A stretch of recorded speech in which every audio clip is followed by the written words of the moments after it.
So everyone knows THC, tetrahydrocannabinol. It was first discovered in 1964 in Raphael Mechoulam's lab in Israel, and it was about the same time the Beatles were first being exposed to cannabis themselves, and it was the 60s, and so voila, this is the chemical that's causing all the effects of marijuana, is what people thought. Before that time, scientists had not been able to find this one abundant compound. They couldn't isolate it. They couldn't get the chemical structure of it. They found other compounds called cannabinoids in cannabis.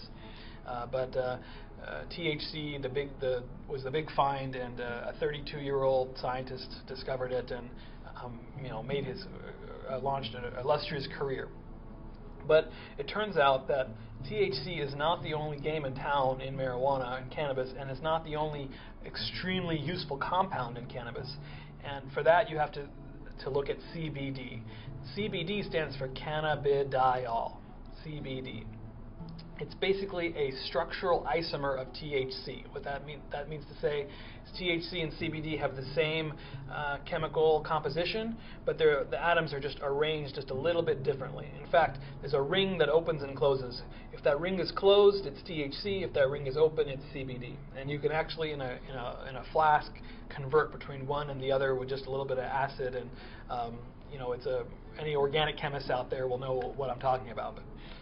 So that CBD compound we've actually known about for longer than THC, but it's only in the last few decades that we've begun to appreciate how useful it is, both in helping to modulate the effects of THC and as a unique compound itself.